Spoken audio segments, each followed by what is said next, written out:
Jika mereka gagal, Malaysia akan disingkirkan selama-lamanya dari Timur Tengah. Ultimatum terakhir telah dikeluarkan oleh kerabat Diraja Arab Saudi. Di padang pasir sebuah bandar yang telah dilupakan oleh Jerman dan Amerika setelah membuang puluhan bilion dolar dan melarikan diri. Malaysia boleh melakukannya, kata mereka. Pakar-pakar dari Eropah hanya ketawa sinis.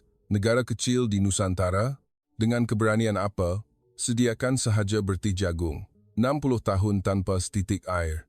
Namun, seluruh dunia terkejut apabila rakyat Malaysia menukarkan perkara mustahil menjadi kenyataan. Mulai hari ini, Malaysia adalah saudara kami. Apa yang telah berlaku di tempat yang telah ditinggalkan oleh kuasa-kuasa besar dunia? Bolehkah anda bayangkan? Ironi yang pahit ini, minyak melimpah ruah, tetapi setitik air lebih berharga daripada emas. Saya Hamdan Al-Rashid. Saya telah hidup 52 tahun di wilayah Al Rayyan, Arab Saudi. Saya adalah saudara jauh kepada keluarga diraja dan ketua sumber air wilayah ini, tetapi saya hanyalah seorang datuk yang tidak berdaya, tidak mampu mendapatkan air untuk menyelamatkan seorang cucu perempuan saya. Ketua Hamdan, masa yang tinggal untuk Ralia hanyalah 6 bulan. Tanpa air bersih, dia tidak akan bertahan lebih lama. Bibi Ralia yang berusia 7 tahun, yang terbaring di katil hospital, kering seperti kertas. Air adalah nyawa bagi kanak-kanak yang mengalami kerosakan buah pinggang, tetapi kami hanya mempunyai air masin. Wilayah Al Rayyan kami telah menderita akibat kekurangan air yang teruk selama 65 tahun. Setiap pagi jam 4.00, saya bangun sebelum jam loceng berbunyi, kerana jika terlepas waktu bekalan air, kami akan hidup tanpa air sepanjang hari. Saya memuatkan 15 tangki polivinil kosong ke dalam truk pickup lama. Setelah memandu sejauh 25 km ke stesen bekalan air, sudah ada 200 orang beratur. Setiap orang hanya mendapat 10 liter sehari. Itu sahaja. Air bawah tanah kami mempunyai kepekatan garam 4/5, lebih masin daripada air laut. Ia adalah air terkutuk yang membuatkan anda lebih dahaga semakin anda minum. Nenek saya, Fatimah, yang berusia 88 tahun, sentiasa bercakap tentang perkara-perkara pelik. Semasa saya muda, ada mata air jernih di tanah ini. Dan saya bermimpi, orang-orang kecil datang dari seberang laut selatan, dan mereka membawa air. Saya fikir ia hanyalah khayalan. 15 tahun yang lalu, apabila saya menjadi ketua sumber air, saya bersumpah, saya mesti membawa air bersih ke wilayah ini. Saya menjemput syarikat-syarikat terbaik di dunia. Siemens dari Jerman datang. Selepas 3 tahun bekerja dan membuang 1.2 bilion dolar, mereka pergi. Mereka berkata mereka tidak tahan dengan haba padang pasir Saudi. General Electric dari Amerika datang. Mereka bermegah dengan teknologi Pentagon, tetapi dalam 6 bulan, peralatan mereka lumpuh akibat debu pasir. Jepun juga datang, China juga datang, Perancis juga datang. Semua gagal. 5 negara mencuba selama 15 tahun, dan 5 bilion dolar tertimbus di padang pasir. Kami masih kehausan. Pagi itu adalah pagi yang biasa. Seorang pegawai berlari masuk, tercungap-cungap. Ketua, masalah besar. Bekalan air bulan ini akan berkurangan 30%. Loji penyahgaraman rosak lagi. Saya menyapu meja. Kemarahan membuak-buak. Kemudian, telepon dari sekolah berdering. Ralia pengsan. Sila ke bilik kecemasan segera. Saya bergegas ke hospital. Apabila saya melihat tubuh kecilnya disambungkan kepada pelbagai mesin, kaki saya terasa lemah. Doktor menunjukkan carta dan menjelaskan. Kreatinin 5 kali ganda daripada biasa, buah pinggangnya hampir tidak berfungsi. Tanpa air bersih, sukar untuk dia bertahan lebih daripada 6 bulan. 6 bulan. Hanya 6 bulan. Malam itu, saya kembali ke pejabat dan duduk di hadapan komputer. Saya mencari seperti orang gila. Teknologi penyahgaraman air laut terkini, kaedah penyejatan ultra tinggi salinisi, kes penyelesaian kekurangan air padang pasir. Kemudian, sebuah artikel menarik perhatian saya. Lembaga Sumber Air Malaysia berjaya menyahgaram air laut di Johor, 100,000 tan sehari. Berjaya menyahgaram air bersaliniti ultra tinggi, 4.5% sebanyak 9.9%, 45%. Kepekatan yang sama persis dengan air bawah tanah kami. Saya tidak pernah mendengar tentang Malaysia. Saya hanya tahu tentang nasi lemak dan dendang anak, tetapi saya tidak mempunyai pilihan lain. Ralia tidak mempunyai masa. Dengan tangan yang menggeletar, saya membuat iklan tender antarabangsa. Projek Penyahgaraman Kecemasan Wilayah Al Rayyan. Dan di penghujungnya, saya menulis, memerlukan kontraktor yang boleh menjalankan operasi percubaan dalam masa 72 jam. Ia adalah syarat yang tidak masuk akal. Syarikat lain mengambil masa sekurang-kurangnya setahun untuk persiapan, tetapi 72 jam adalah gila. Pegawai-pegawai saya cuba menghalang saya. Ketua, tiada siapa yang akan datang dengan syarat seperti ini. Permintaan ini terlalu melampau. Kita mesti berikan sekurang-kurangnya 6 bulan. Tetapi Ralia hanya mempunyai 6 bulan. Dia mungkin akan mati semasa mereka bersiap. 3 hari kemudian, hanya satu syarikat yang membalas. Lembaga Sumber Air Malaysia, LSAM, 72 jam sudah cukup. Tidak, 48 jam sudah memadai. 48 jam? Betulkah ini mungkin? Tetapi nafas Ralia semakin lemah dari hari ke hari. Saya tidak mempunyai masa untuk berlengah lagi. Saya menunggu pasukan Malaysia sambil menjaga Ralia di hospital. Tiba-tiba, kegagalan 15 tahun yang lalu terlintas di fikiran saya. Sambil memerhatikan Ralia di hospital, saya teringat kembali 15 tahun yang lalu. Bagaimana wilayah kami telah menjadi kuburan bagi negara-negara berteknologi tinggi, satu demi satu. Pertama, Jerman. 12 tahun yang lalu, konsortium Siemens dan Lion Water tiba dengan kapal kargo. Dr. Friedrich Müller adalah seorang lelaki besar, lebih 2 meter tinggi. Kami akan menunjukkan kepada Anda ketepatan kejuruteraan Jerman. Pelan reka bentuk yang mereka bawa melebihi senti muka surat. Mereka bermegah bahawa mereka telah mengira dan meramalkan segala-galanya. Tahun pertama adalah untuk reka bentuk dan kerja awam. Mereka membina asas di atas tapak seluas 10 padang bola. Hanya dengan asas yang sempurna, barulah kemudahan yang sempurna dapat dibina. Orang Jerman sangat teliti. Setiap skru dipadankan mengikut pelan. Tahun kedua, peralatan reverse osmosis gergasi tiba. Tangki seberat lebih 50 tan setiap satu dipasang dengan kren. Penapis ini menapis sehingga non. Pada hari operasi percubaan, semua pegawai dari seluruh negara berkumpul. Apabila air pertama keluar, tepukan gemuruh kedengaran, kerana ia jernih dan bersih. Tetapi masalah bermula seminggu kemudian. Penapis tersumbat. Perlu diganti. Bukankah kamu kata ia akan bertahan 6 bulan? Air Laut Saudi nampaknya mengandungi lebih banyak kekotoran daripada yang dijangka. Satu penapis berharga $1 juta dan jika diganti setiap minggu, itu adalah $50 bilion setahun. Masalah yang lebih besar adalah pada musim panas. Apabila suhu melebihi 50 grasier, peralatan mula terhenti satu demi satu. Sistem penyejukan perlu ditambah. Kalau begitu, penggunaan elektrik akan meningkat 3 kali ganda. Akhirnya, projek itu dihentikan selepas 3 tahun. Hanya tinggal timbunan besi buruk bernilai $1.2 bilion. Kedua, Amerika. General Electric mengambil pendekatan yang sama sekali berbeza. Sistem modular kecil. Hanya jalankan seberapa banyak yang Anda perlukan. Seorang jurutera bernama Steve Anderson menjelaskan dengan yakin, ini adalah teknologi yang digunakan dalam kapal selam tentera laut Amerika Syarikat.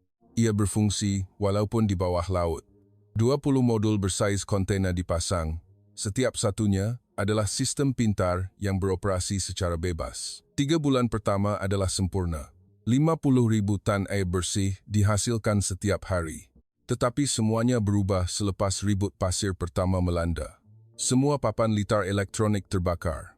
Bagaimana pasir boleh masuk? Kami sepatutnya telah menutupnya dengan rapat. Pasir 0.1 mikron tidak dapat dihalang. 30 jurutera tambahan dihantar dari ibu pejabat Amerika. Mereka menganalisis punca selama sebulan, tetapi tiada penyelesaian. Kami perlu mereka bentuk semula untuk padang pasir. Itu akan mengambil masa 2 tahun. Kami tidak mempunyai masa 2 tahun untuk menunggu. Ketiga, Mitsubishi dari Jepun. Pendekatan mereka sekali lagi berbeza. Kami akan membuat sistem yang kecil tetapi teliti. Enchik Yamamoto adalah seorang yang sangat sopan dan jujur. Pasukan Jepun bekerja sangat keras. Dari jam 5 pagi hingga 11 malam, tanpa cuti hujung minggu. Kemudahan yang mereka bina kelihatan seperti karya seni. Semua pipe dibengkokkan pada sudut tepat dan tiada satu pun skru yang bengkok. Airnya juga sangat bersih. Mereka bermegah bahawa ia lebih jernih daripada air mineral Jepun. Masalahnya adalah kos. Berapakah kos operasi bulanan? 15 juta dolar. Apa? Semua alat ganti mesti diimport dari Jepun.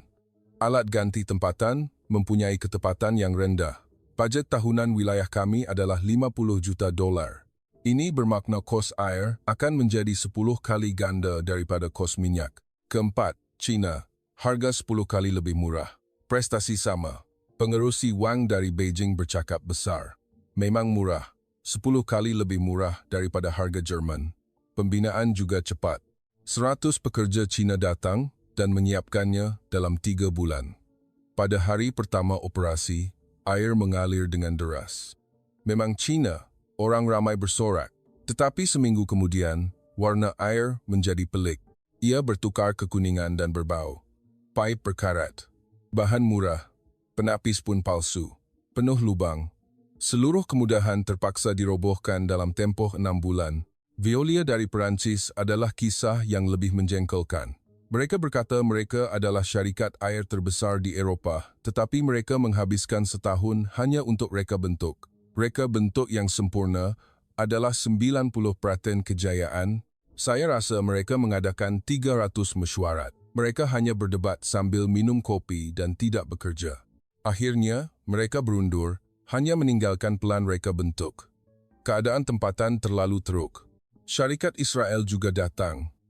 Teknologi mereka memang sangat baik.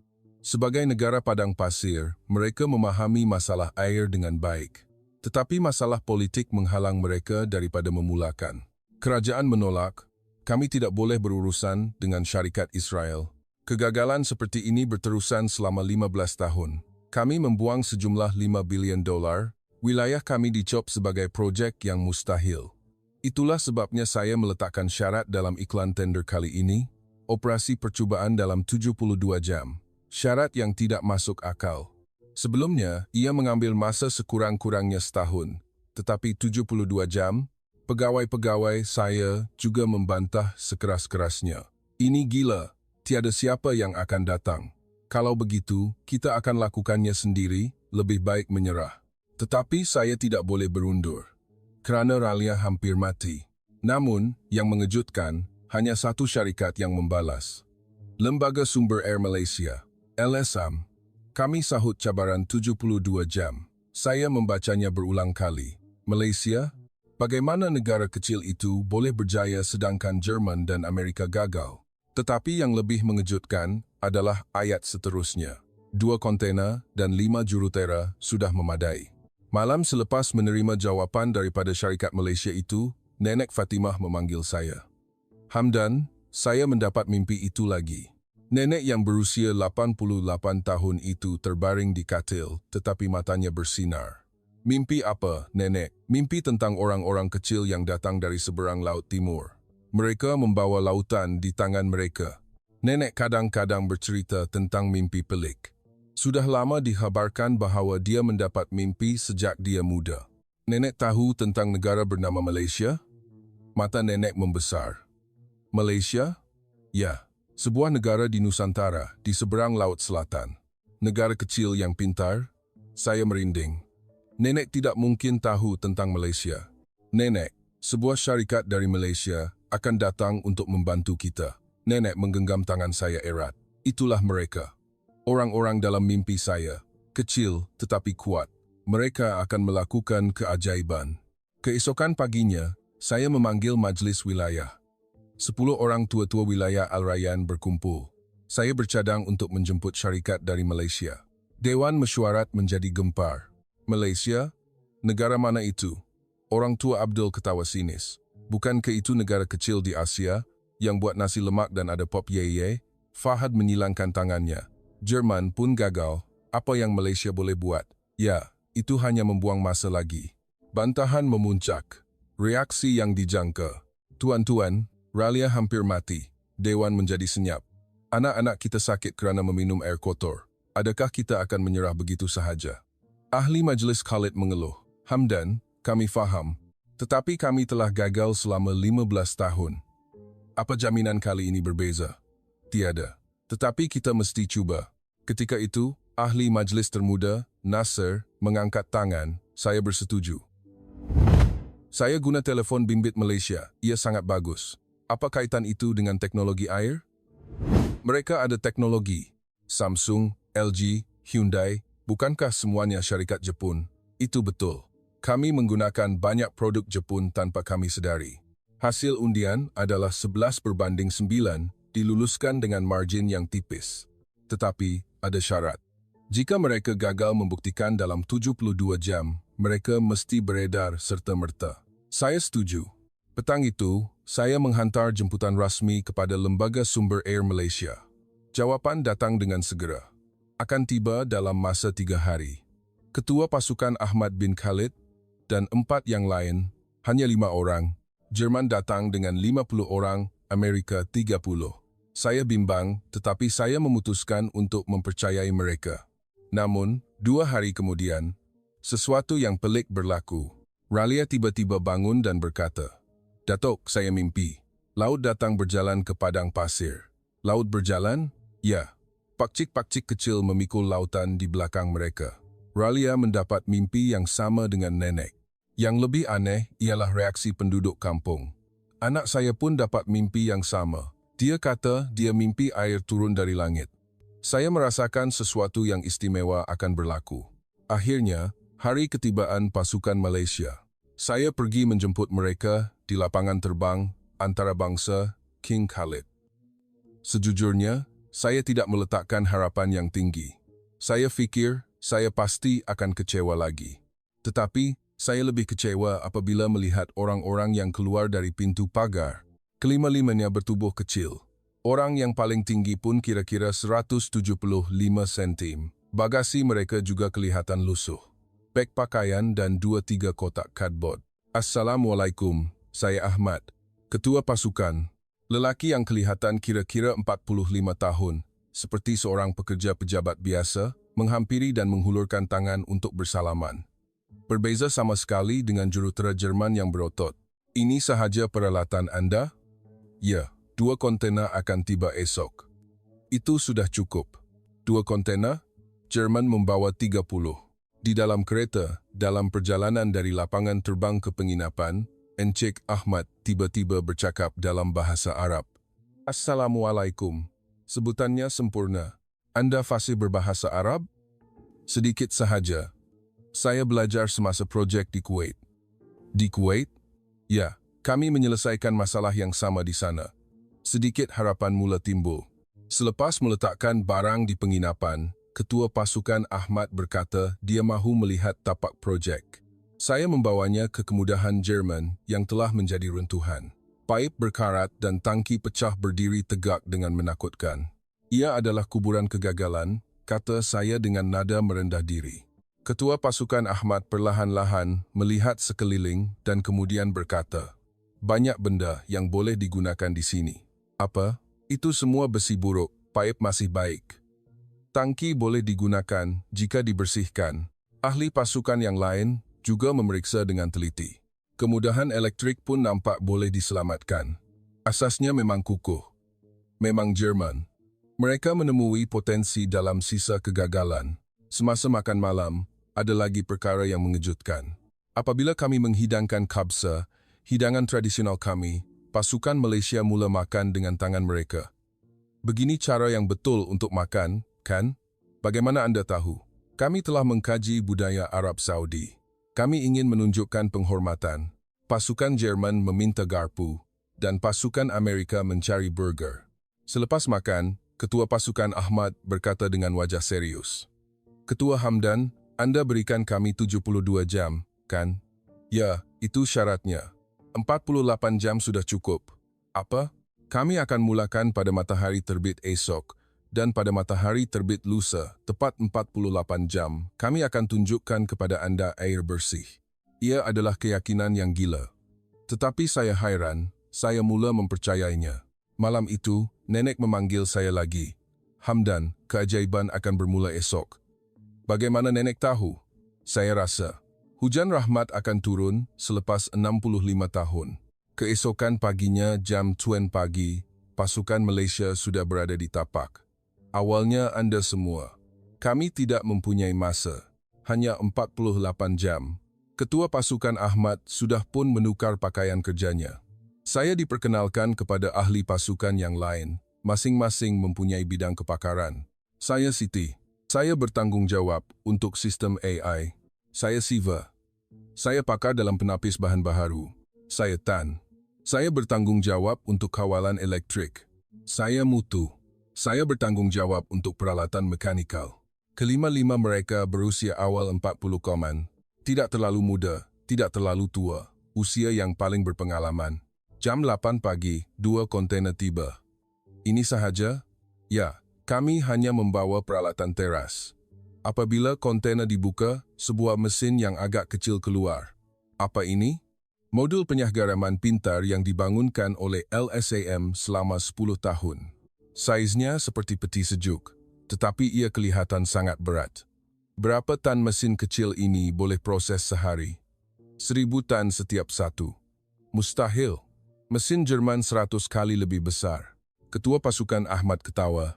Saiz tidak penting. Kecekapan adalah penting. Penduduk kampung mula berkumpul, seorang demi seorang. Ia bermula lagi. Kali ini Malaysia, katanya. Apa yang boleh dilakukan oleh orang-orang kecil itu? Terdengar suara-suara sinis.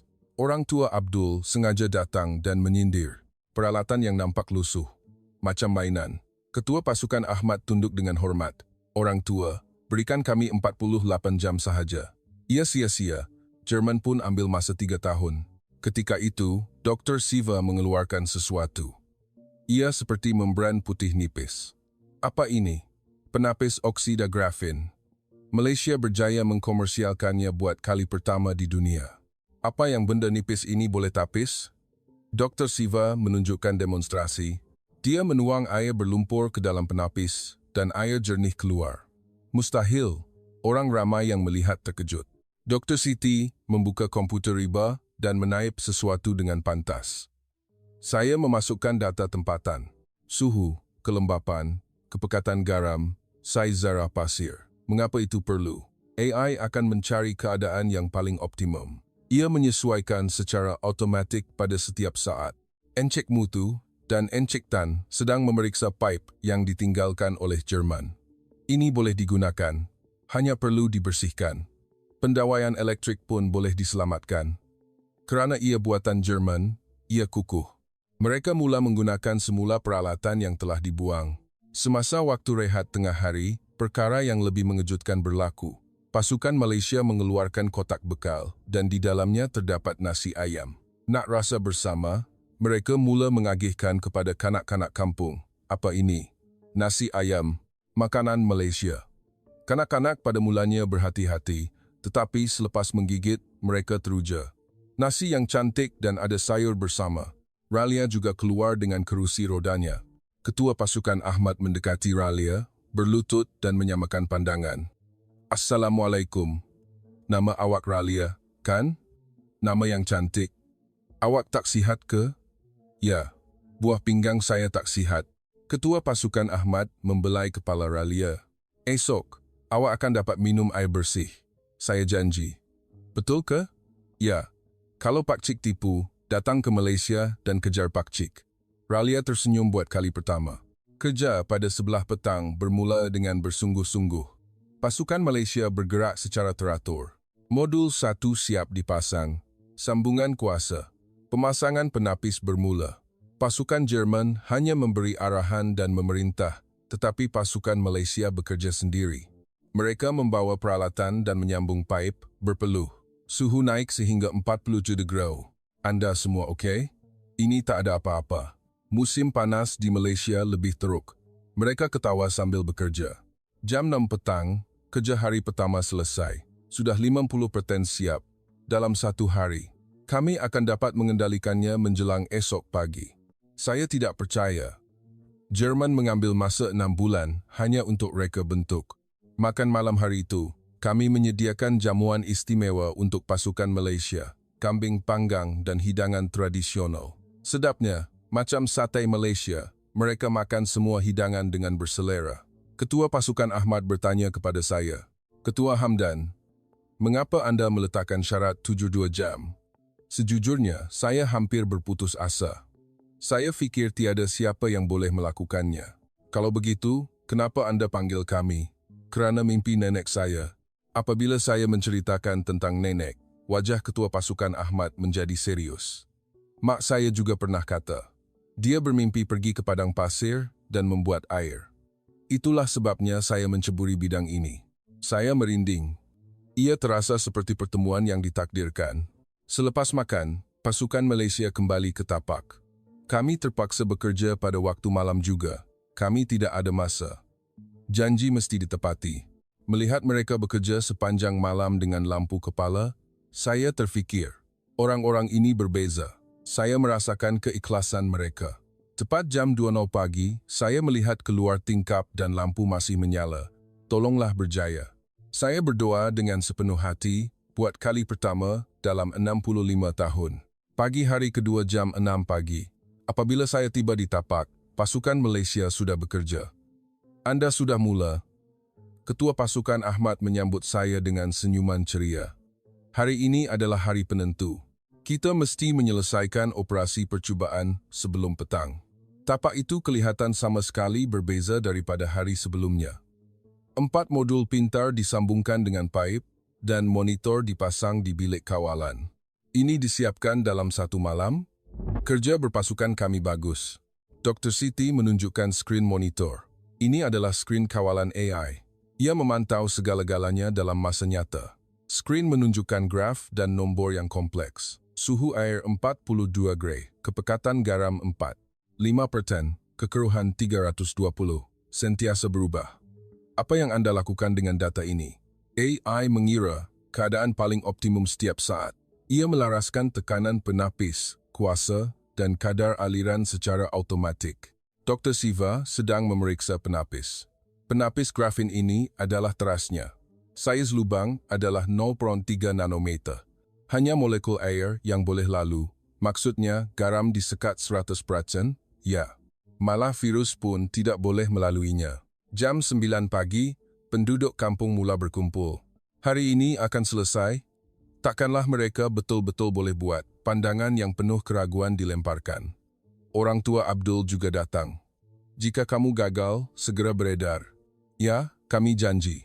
Ketua pasukan Ahmad menjawab dengan yakin. Jam 10.30 pagi, persediaan untuk operasi percubaan pertama selesai. Sambungan kuasa, PAM. Dengan bunyi menderu, air laut mula disedut masuk. Semua orang menahan nafas dan memerhatikan. 1 minit, 2 minit, 3 minit. Tetapi tiada apa yang keluar. Apa dah jadi? Gagal juga ke? Orang ramai mula berbisik. Ketika itu, bunyi penggerak kuat kedengaran. PI-1 tapis tersumbat. Dr. Siva bergegas. Pasir lebih banyak daripada yang dijangka. Kami perlu menambah penapis prarawatan. Berapa lama masa yang diperlukan? 2 jam. 24 jam sudah berlalu. Hanya tinggal 24 jam lagi. Pasukan Malaysia bertindak balas dengan segera tanpa panik. Plan B. Encik Tan membawa penapis simpanan. Kami sudah bersedia untuk ini. Ia adalah penapis yang diubah suai daripada penapis yang dibuang oleh pasukan Jerman. Kita boleh gunakannya sebagai penapis prarawatan.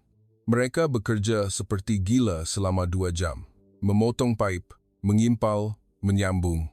Jam 1 petang, sekali lagi operasi. Kali ini berbeza. Bunyi PAM stabil.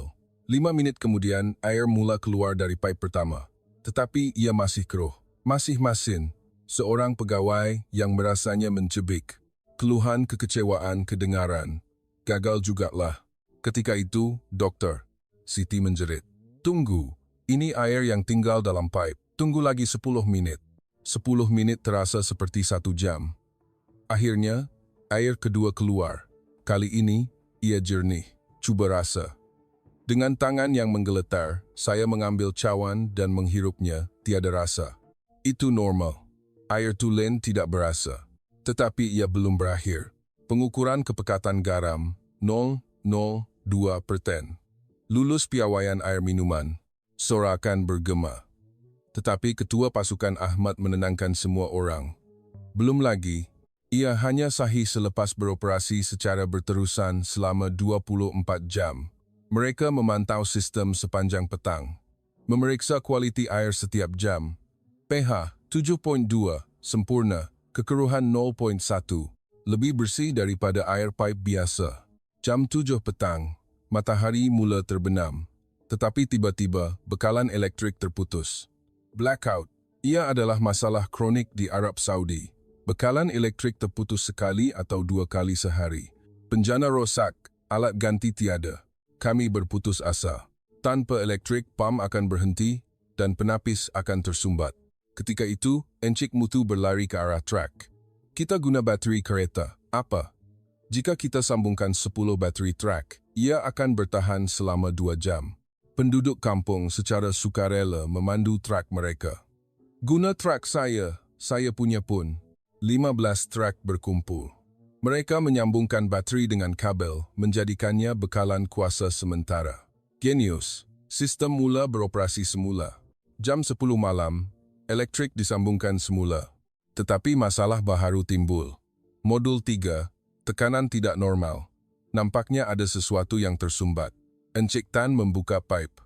Obor yang mati menyekat pipe. Kami perlukan penapis skrin. Sekali lagi, mereka mencari penyelesaian di tempat itu juga. Mereka menemui dawai jaring dan membuat penapis. Jam 2 pagi. Semua masalah diselesaikan. Sistem beroperasi secara stabil dan air bersih terus mengalir. 100 tan sejam dihasilkan, 5.000 tan sehari. Jumlah yang cukup untuk membekalkan keperluan kampung kami dalam sehari. Pagi hari ketiga jam 7 pagi, 2 jam sebelum waktu yang dijanjikan, 500 penduduk kampung berkumpul. Nenek juga datang dengan kerusi rodanya. Hari ini adalah hari keajaiban. Ralia juga ada di situ. Pakcik, mana airnya? Ketua pasukan Ahmad memeluk Ralia. Saya akan tunjukkan sekarang. Mereka menyambungkan hos besar dan mula mengisi kolam sementara dengan air. Air jernih dan lutsinar mengalir deras.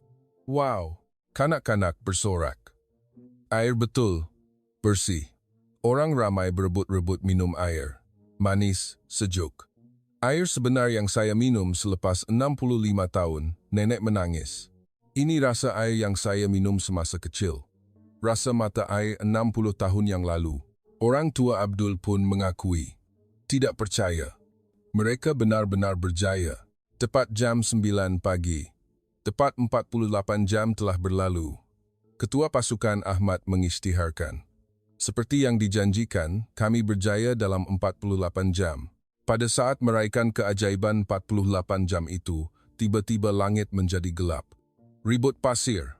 Taufan pasir Samum Arab Saudi menghampiri. Angin pasir berkelajuan 100 km, J cuba menelan segala-galanya. Hentikan sistem. Kalau pasir masuk, semuanya akan musnah. Pegawai-pegawai menjerit, tetapi ketua pasukan Ahmad menggelengkan kepala. Kami akan terus beroperasi. Kalau berhenti, penapis akan mengeras. Anda gila? Semua peralatan akan rosak. Dr. Siti menjerit sambil melihat monitor. AI bertindak balas secara otomatik. Apabila saya melihat skrin, sistem itu menyesuaikan dirinya. Mengesan peningkatan tekanan penapis. Beralih ke mod basuh balik. Melaraskan sudut kemasukan. Meminimumkan kemasukan pasir. Tetapi angin semakin kuat. Kedebuk. Terdengar bunyi sesuatu yang melanggar. Talian kuasa terputus. Kabel kuasa utama terputus oleh kepingan besi yang terbang. Sistem mula terhenti. Habislah. Ketika itu, Encik Mutu memakai sarung tangan penebat dan melompat keluar. Bahaya. Dalam ribut pasir, dia mula menyambung semula wayar yang terputus dengan tangan kosong. Percikan api terbang, tetapi dia tidak berhenti. Berjaya disambung, kuasa pulih. Tetapi masalah baharu timbul. Modul 1. Penapis tersumbat 80%. Modul 2 70%. Pasir telah menyekat penapis. Dr. Siva mencadangkan pelan kecemasan. Basuh balik secara manual. Bergilir-gilir dalam ribut, tiada cara lain. 5 ahli pasukan Malaysia memakai peralatan perlindungan dan keluar. Mereka tidak dapat melihat 1 inci pun di hadapan dalam ribut pasir, tetapi mereka tidak berputus asa. Basuh balik 1 bermula. Mereka mula membuang pasir dengan mengalirkan air panas secara terbalik. Seorang membasuh balik, manakala yang lain menjadi penghadang angin. Mereka bertahan selama 4 jam, bergilir-gilir setiap 30 menit. Tetapi saat terburuk tiba, pam utama rosak. Jantung sistem telah berhenti. Tiada pam simpanan. Ini dibuat khas di Malaysia. Semua orang berputus asa. Detik di mana usaha 72 jam akan menjadi sia-sia. Ketika itu, Ralia datang dengan kerusi rodanya. Pak Cik, ini. Dia menghulurkan batu kecil. Apa ini? Batu bertuah. Nenek saya beri. Ketua pasukan Ahmad memeluk Ralia dan menerima batu itu. Pada saat itu, Encik Tan menjerit. Saya jumpa. Kita boleh gunakan pam Jerman dengan mengubah suainya. Saiz tak sama. Ya, tapi kita boleh buat penyesuai. Mereka menyeret keluar pam buatan Jerman dari timbunan besi buruk. Encik Mutu mula mengimpal di tempat itu juga. Dia membuat penyesuai di tengah-tengah percikan api. Saiz tak padan, beza 5 mm. Kita guna gasket getah. Mereka memotong tayar truk dan membuat gasket. Ia adalah kaedah primitif, tetapi ia berkesan. Jam 3 pagi, kerja pengubah suaian selesai. Pam beroperasi semula. Dengan bunyi berdebar-debar, pam mula berputar. Air mula mengalir semula. Namun, cabaran terakhir kekal. Selepas ribut pasir reda, kualiti air mesti diperiksa. Kekeruhan terlalu tinggi. Tahap tidak boleh diminum. Adakah penapis rosak? Dr. Siva mengesahkan dengan mikroskop. Tidak, penapis selamat. Hanya pasir terkumpul dalam pipe. Kita flushing sahaja. Walaupun air membazir, kita buang hasil pengeluaran 30 menit pertama. Mereka membuang air kotor selama 30 menit dan memeriksa semula. Kekeruhan 0.05. Sempurna. Kepekatan garam 0.01%. Bakteria A. coli. Tiada. Ia adalah keajaiban. Sistem itu bertahan dalam keadaan terburuk ribut pasir. Jam 7 pagi. Ribut reda sepenuhnya, penduduk kampung berkumpul semula. Sistem masih hidup. Ia bertahan dalam ribut. Ketua pasukan Ahmad tersenyum dengan wajah yang letih. Sekarang ia benar-benar terbukti. Ia berfungsi dalam apa jua keadaan. Saya, Ketua Hamdan Al-Rashid, melutut di hadapan mereka. Terima kasih. Jutaan terima kasih. Bangunlah. Kami yang patut berterima kasih kerana anda percayakan kami. Wajah kelima-lima ahli pasukan Malaysia dipenuhi pasir. Pakaian mereka koyak dan tangan mereka cedera. Tetapi mata mereka bersinar. Wanita-wanita kampung membawa tuala basah dan mengelap wajah mereka. Pahlawan, malaikat, Ralia datang kepada ketua pasukan Ahmad. Pak Cik, saya nak air. Tentu sekali. Sekarang, minum air, bersih dan jadi sihat. Pada saat itu, pegawai kerajaan tiba. Apa yang berlaku? Kami datang untuk menyiasat kerosakan ribut. Melihat air bersih mengalir deras, mereka terdiam. Ini, mungkinkah teknologi Malaysia? Malaysia ada teknologi seperti ini? Laporan segera dihantar ke Riyadh. Dan berita yang mengejutkan tiba. Putera mahkota akan datang sendiri. Pagi selepas ribut pasir reda, kampung itu menjadi seperti pesta. Ketua pasukan Ahmad memasang air pancut sementara di dataran kampung. Jom kita mulakan. Apabila butang ditekan, air jernih memancut ke udara. Wah, kanak-kanak bersorak dan melompat ke dalam air. Ia adalah saat mereka membenamkan diri dalam air bersih selepas 65 tahun. Sejuk, bersih, air betul. Orang dewasa juga menghampiri satu demi satu. Mereka mencedok air dengan tangan, membasahi muka, dan memasukkannya ke dalam mulut. Syurga. Rasa air masa saya kecil. Air mata saya mengalir. Nenek Fatimah, yang berusia 88 tahun, mengambil air dengan tangan yang menggeletar dan meminumnya. 65 tahun. Ini air sebenar yang saya minum selepas 65 tahun. Air mata mengalir dari mata nenek. Saya tidak mati dengan sia-sia. Anak-anak kita dapat minum air bersih. Orang tua Abdul juga mendekati. Orang yang pada mulanya menyindir. Saya silap. Malaysia, negara yang benar-benar hebat. dan dia tunduk hormat kepada ketua pasukan Ahmad. Terima kasih, jutaan terima kasih. Wanita-wanita kampung membawa air pulang ke rumah. Sekarang saya boleh buat teh yang betul. Pakaian akan bersih. Saya boleh mandikan anak-anak. Rutin harian yang mereka impikan selama 65 tahun telah menjadi kenyataan. Tengah hari, sesuatu yang luar biasa berlaku. Ralia berdiri sendiri dan berjalan. Datuk, saya ada tenaga. Dalam masa 1 hari selepas minum air bersih, dia pulih. Seorang dokter datang dan memeriksa. Dia terkejut. Kreatinin sudah turun 30%. Adakah itu mungkin? Dehidrasi telah hilang dan buah pinggangnya mula pulih. Ralia berlari ke ketua pasukan Ahmad dan memeluknya. Terima kasih, Pak Cik. Saya dah tak sakit. Melihat adegan itu, ahli pasukan Malaysia juga bergenang air mata. Dr. Siva mengumumkan keputusan ujian air. Tuan-tuan, ini memenuhi piawaian Organisasi Kesihatan Sedunia dengan sempurna. pH 7.1, neutral yang ideal. Oksigen terlarut 8.5 ppm, keadaan optimum. Keseimbangan mineral juga sempurna. Secara ringkasnya, kualiti air mineral. Penduduk kampung bertepuk tangan dan bersorak. Ketika itu, Dr. Siti menunjukkan tablet. Sistem pemantauan masa nyata ini. Anda boleh periksanya pada telefon bimbit Anda. Bagaimana nak guna? Hanya pasang aplikasi. Mereka boleh melihat kualiti air, kadar pengeluaran, dan status peralatan pada bila-bila masa. Orang tua yang tidak mahir digital pun cepat belajar menggunakannya. Wah, peliknya. Malaysia betul-betul maju. Pada sebelah petang, ada lagi perkara yang lebih mengejutkan. Encik Mutu mengumpulkan pemuda-pemuda kampung dan mula mengajar. Saya akan ajar cara menguruskan sistem ini. Kami boleh ke? Tentu sekali. Ia tidak susah. Dia menjelaskan dengan teliti cara menukar penapis, melaraskan tekanan, dan mengendalikan kecemasan. Mereka terkejut. Kami boleh uruskan sendiri. Kami tak perlu panggil juru teknik asing lagi. Encik Tan menerangkan sistem elektrik. Jika Anda tambah panel solar, Anda boleh jimat bil elektrik. Ia masih berfungsi jika elektrik terputus? Ya. Kami ada bateri. Ia boleh bertahan 8 jam. Pada waktu petang, jamuan besar-besaran diadakan di seluruh kampung. Pesta selepas 65 tahun. Mereka menyembelih kambing, membuat kuskus, dan menyediakan pencuci mulut kurma. Hari ini kita boleh memasak dan mencuci pinggan tanpa bimbang tentang air. Tempat istimewa disediakan untuk pasukan Malaysia. Penduduk kampung beratur untuk mengucapkan terima kasih. Syukran, terima kasih. Anda adalah penyelamat kami. Semoga Allah memberkati Anda. Ketua pasukan Ahmad berdiri dan memberi ucapan. Kami yang sepatutnya berterima kasih kerana Anda percayakan dan beri kami peluang. Teknologi sepatutnya wujud untuk manusia. Ini adalah sistem Anda sekarang. Jagalah dengan baik.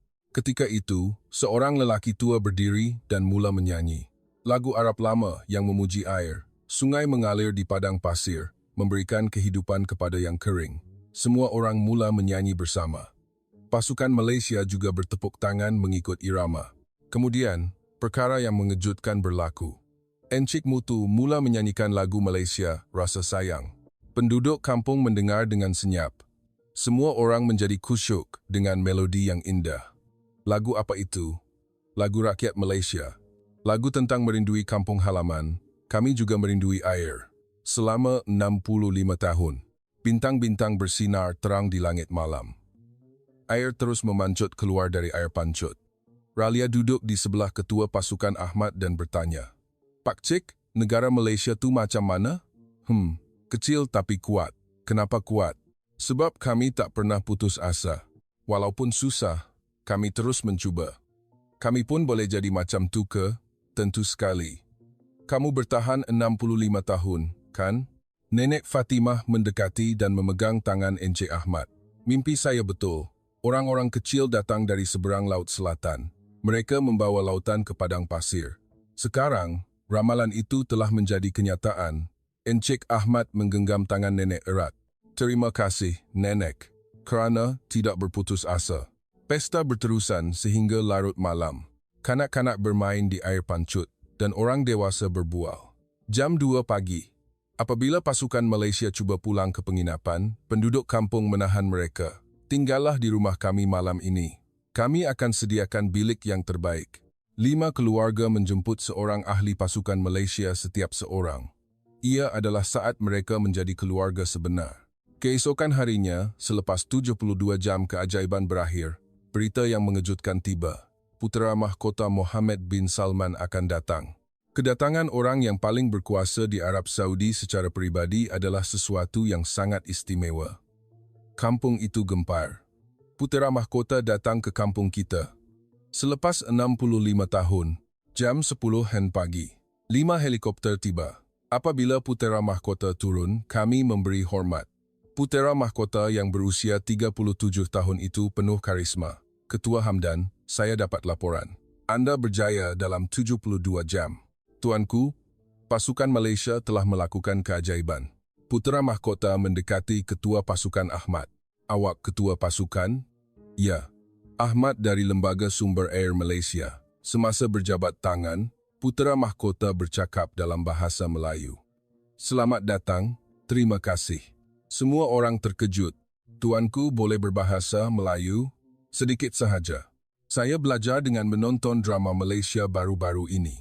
Putera mahkota memeriksa kemudahan itu sendiri. Mesin kecil ini boleh menghasilkan 5,000 tan sehari. Jika kita tambah modul, 100,000 tan pun mungkin. Dr. Siti menunjukkan monitor. AI mengoptimumkan dalam masa nyata. Bolehkah ini digunakan di seluruh Arab Saudi? Tentu sekali. Ia boleh disesuaikan mengikut ciri-ciri setiap wilayah. Putera mahkota minum air itu sendiri. Air yang benar-benar bersih. Lebih sedap daripada Evian, dan dia membuat pengumuman yang mengejutkan. Projek ini akan dimasukkan ke dalam Wawasan 2030. Wawasan 2030 adalah projek pembaharuan negara Arab Saudi. Kami akan memasang sistem ini di 200 wilayah di seluruh negara. Kami memperuntukkan $50 bilion. Malaysia akan dilantik sebagai kontraktor eksklusif. Skala yang tidak dapat dibayangkan. Ketua pasukan Ahmad juga kelihatan terkejut. Kami boleh lakukan skala sebesar itu? Saya percaya pada keupayaan teknologi Malaysia. Putera mahkota bercakap kepada penduduk kampung. Penderitaan Anda sudah berakhir. Sekarang, seluruh Arab Saudi akan berubah. Dan dia melihat Ralia dan mendekatinya. Awak Ralia, kan? Awak dah sihat? Ya. Tapi sekarang dah okey. Terima kasih kepada pakcik-pakcik dari Malaysia. Putera mahkota memeluk Ralia. Ya, Malaysia adalah sahabat sejati kita. Semasa jamuan makan, putera mahkota berkata, sebenarnya, saya telah memerhatikan sejak 15 tahun yang lalu. Semua negara maju gagal. Kenapa saya pilih Malaysia? Kamu tahu, semua orang mendengar. Malaysia juga pernah miskin 50 tahun yang lalu. Tiada air, tiada sumber. Tetapi mereka berjaya. Kebangkitan keajaiban. Saya percaya kami juga boleh melakukannya. Encik Ahmad menjawab, kami juga tahu tentang padang pasir. Pantai Malaysia juga mempunyai air laut dengan kepekatan garam yang tinggi. Itulah sebabnya kami membangunkan teknologi ini. Putera mahkota mengangguk. Pengalaman memang penting. Selepas makan, putera mahkota membuat pengumuman penting. Arab Saudi dan Malaysia akan membentuk Perikatan Teknologi Air. Kami akan menubuhkan syarikat usaha sama, Lembaga Sumber Air Arab Saudi Malaysia. Ibu pejabat di Riyadh, Institut Penyelidikan di Kuala Lumpur. Kami akan menghantar 100 orang muda Saudi untuk belajar air di Malaysia. Saya, Ketua Hamdan, juga menerima surat pelantikan. Hamdan, awak adalah ketua projek ini. Tuanku, saya nampak keberanian awak meletakkan syarat 72 jam. Awaklah orang yang sesuai. Sebelum putera mahkota pergi, dia memberikan hadiah terakhir. Saya akan menamakan kampung ini sebagai model teknologi air. Kami akan melabur $1 bilion dan membina kota air Timur Tengah. Selepas helikopter pergi, kampung itu dipenuhi dengan kegembiraan. Kita akan jadi kota model.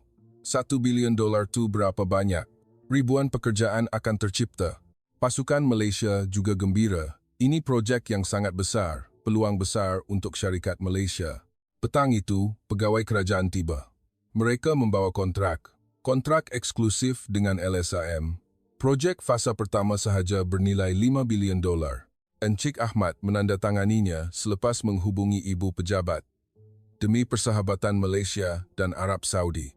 Malam itu, media antarabangsa melaporkan berita itu secara meluas.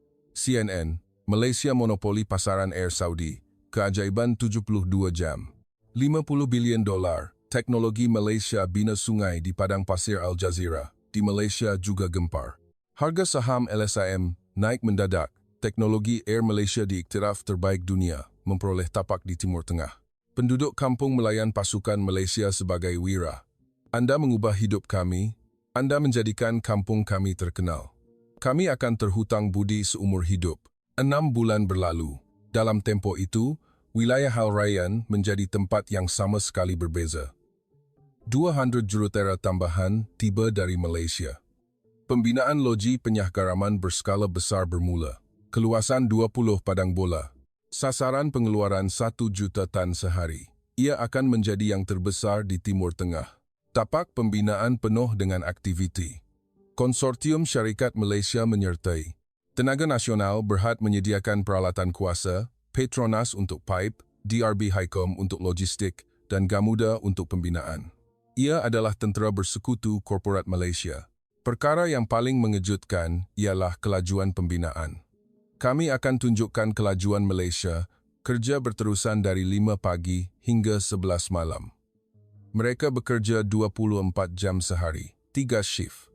Mereka merancang untuk menyelesaikannya dalam 6 bulan, sedangkan Jerman mengambil masa 3 tahun. 500 pemuda kampung mendapat pekerjaan. Akhirnya, saya dapat kerja yang baik. Gaji pun 2 kali ganda. Kami dapat belajar teknologi juga. Jurutera Malaysia mengajar mereka secara langsung. Begini cara mengimpal, ia lebih kuat. Sudut pipe ini yang paling optimum. Keselamatan diutamakan. 3 bulan kemudian, sesuatu yang luar biasa berlaku. Pembinaan saluran air buatan bermula. Mereka membina saluran sepanjang 20 km dari loji ke kampung, terusan besar selebar 3 meter. Membina sungai di padang pasir, impian 65 tahun yang lalu. 50 jentolak dikerahkan. Syarikat IJM menggunakan kaedah khas. Lapisan konkrit menghalang kebocoran air. Ia akan bertahan 100 tahun. Semasa pembinaan, penemuan yang mengejutkan ditemui. Lapisan air bawah tanah. Terdapat air bawah tanah yang besar di bawah loji. Tetapi kepekatan garam terlalu tinggi. Kita bersihkan dengan sistem kita. Teknologi Malaysia membolehkan air bawah tanah juga disahgaramkan. Kadar pengeluaran meningkat 2 kali ganda. Bulan kelima, akhirnya tiba hari itu. Majlis Perasmian Loji, Putera Mahkota, datang lagi. Kali ini, Duta Khas Perdana Menteri Malaysia turut hadir. Ini adalah hari yang melambangkan persahabatan Malaysia dan Arab Saudi. Apabila butang merah ditekan, dengan bunyi yang kuat, aliran air yang besar memancut keluar. Berjuta-juta liter air mengalir ke saluran. Wah! Puluhan ribu orang bersorak. Air yang jernih dan lut sinar mengalir melintasi padang pasir. Sungai. Sungai betul. Selepas 65 tahun, sungai mengalir di tanah kami. Kanak-kanak adalah yang pertama melompat masuk. Sejuk, bersih, boleh berenang. Orang dewasa juga tidak dapat menahan diri dan masuk ke dalam air. Pemandangan yang kami impikan sejak kecil. Kami boleh bermain air. Nenek Fatima duduk di tebing sungai dan merendam kakinya. Saya hidup hampir 90 tahun dan hari seperti ini datang. Berkat Allah datang melalui Malaysia. Ralia telah sembuh sepenuhnya. Dia bermain gembira dengan rakan-rakannya di dalam air. Saya nak belajar berenang sekarang. Ketua pasukan Ahmad datang kepada Ralia. Pertemuan semula selepas setahun. Ralia, awak dah sihat betul. Pak Cik, saya rindu Pak Cik. Saya nak jadi doktor nanti. Nak bantu orang sakit. Melihat adegan itu, perubahan yang menakjubkan bermula di kedua-dua belah saluran air. Mari kita buat ladang, tanam pokok kurma, buat taman. Dengan sokongan Malaysia, projek penghijauan berskala besar bermula. Pakar pertanian Malaysia juga datang. Mereka menambah baik sistem pengairan titisan Israel. Pertanian boleh dilakukan dengan meminimumkan penggunaan air. Selepas 3 bulan, tuaian pertama. Tomato dah masak. Ada timun juga. Salad ni segar sungguh.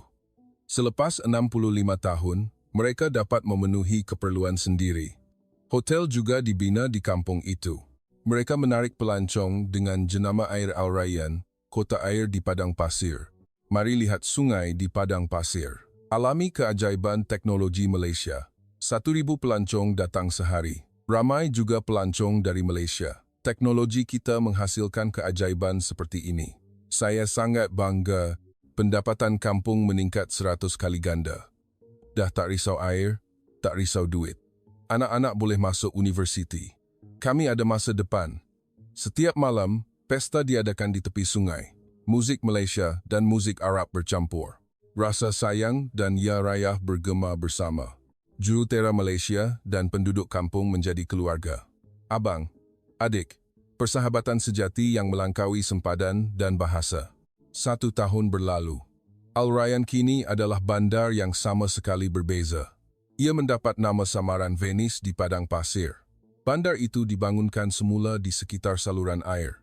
Kafe tepi sungai, restoran, taman didirikan.